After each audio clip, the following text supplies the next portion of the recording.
ओम नमः शिवाय। हर हर महादेव। अब इस टाइम मैं जा रही हूँ शिव महापुराण के पाठ को कहने और आप जा रहे हैं सुनने।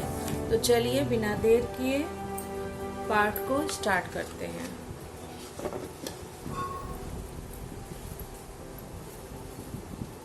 कर्पूरगौरं करुणावतारं संसारसारं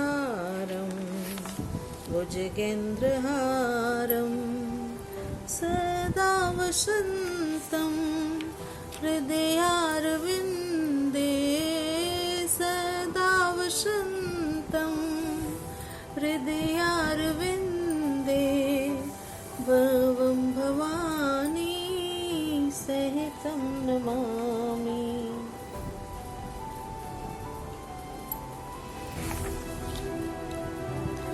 शिव महापुराण में आज हमारा पाठ है 6वां अध्याय अथ खष्टो अध्याय और इसमें शिव पुराण के श्रवण की विधि क्या है उसके बारे में चर्चा की जाएगी। तो आप लोग ध्यान लगा के मन लगा के प्रेम से सुनिए।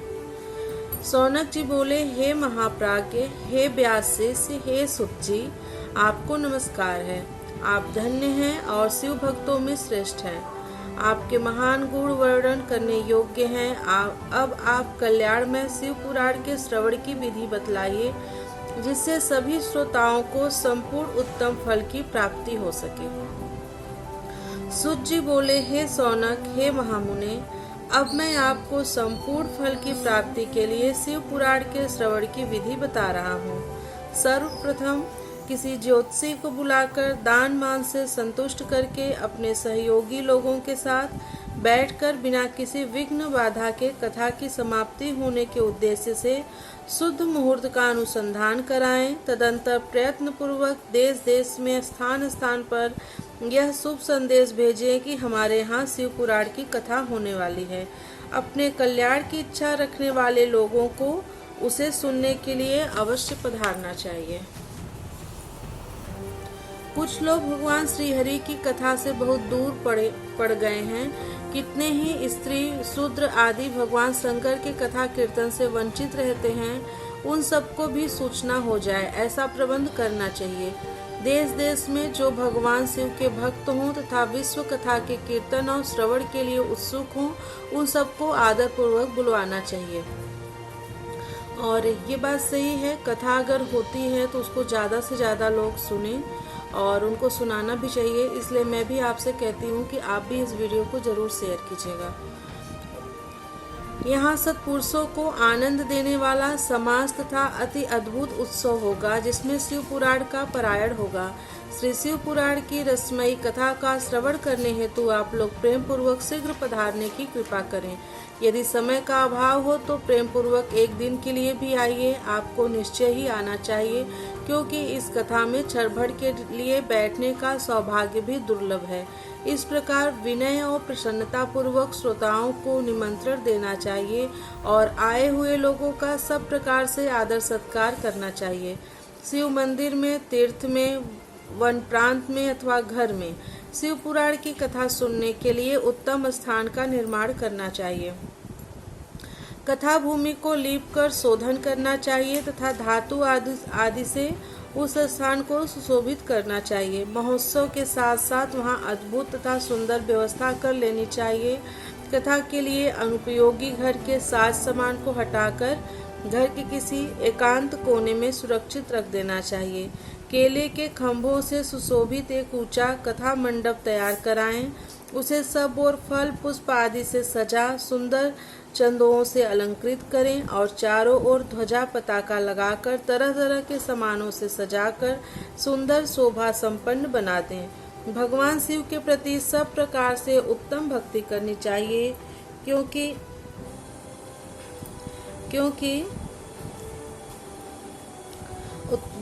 भगवान की उत्तम भक्ति करनी चाहिए क्योंकि वही सब तरह से आनंद का विधान करने वाली है।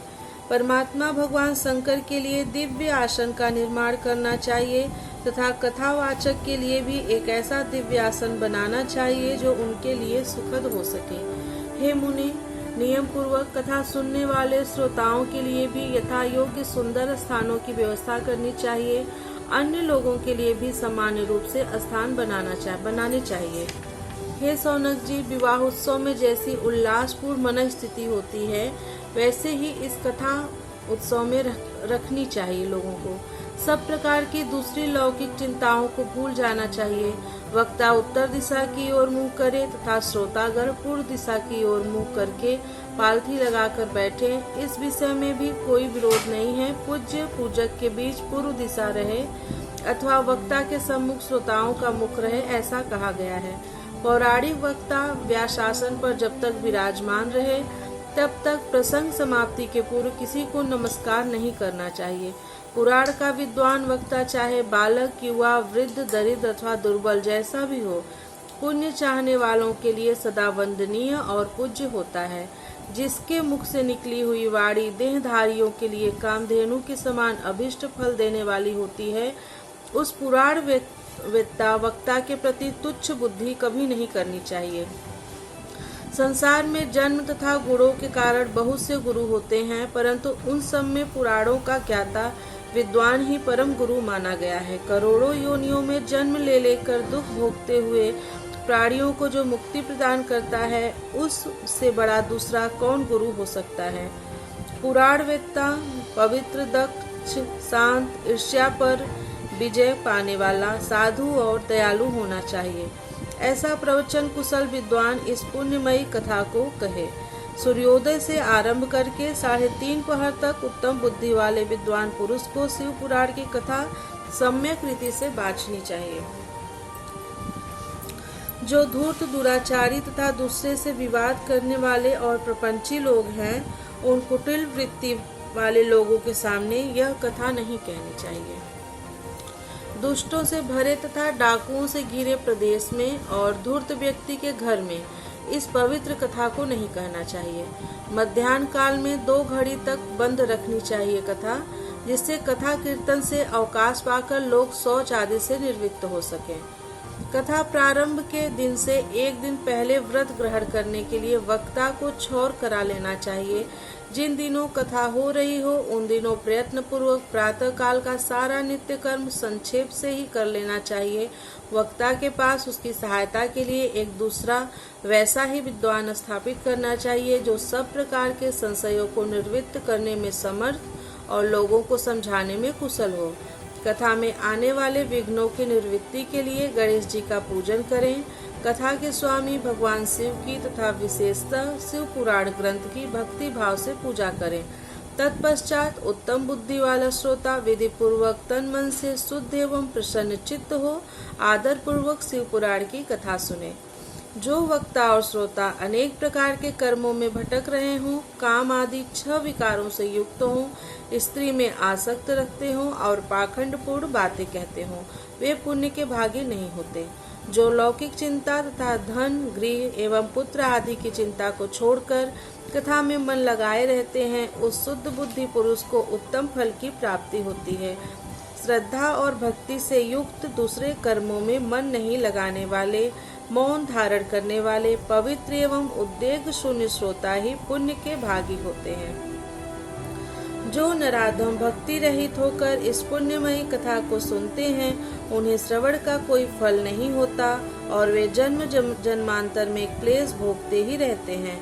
यथाशक्ति उपचारों से इस पुराण की पूजा किए बिना जो मूढ़जन इस कथा को सुनते हैं, वे अपवित्र और दरिद्र होते हैं। कथा कहे जाते समय बीच में ही जो लोग उठकर अन्यत्र चले जाते हैं, जन्मांतर में उनको स्त्री आदि संपत्तियां नष्ट हो जाती हैं। जो पुरुष सिर पर पगड़ी आदि धारण करके इस कथा का श्रवण करते हैं, उनके पापी और कलंकी पुत्र उत्पन्न होते हैं। जो पुरुष पान चबाते हुए इस कथा को सुनते हैं, उन्हें नरक में यमदूत उनकी ही विष्ठा खिलाते हैं। जो लोग ऊंचे आसन पर बैठकर इस कथा का श्रवण करते हैं, वे समस्त नरकों को भोगकर काक योनि में जन्म लेते हैं। जो लोग वीरासन आदि में से बैठकर इस शुभ कथा को सुनते हैं, वे अनेकों नरकों को भोगकर विष वृक्ष का जन्म पाते हैं। कथा सुनने वाले पौराणिक को अच्छी प्रकार प्रणाम किए बिना जो लोग कथा सुनते हैं, वे सभी नरकों को भोग कर अर्जुन वृक्ष बनते हैं।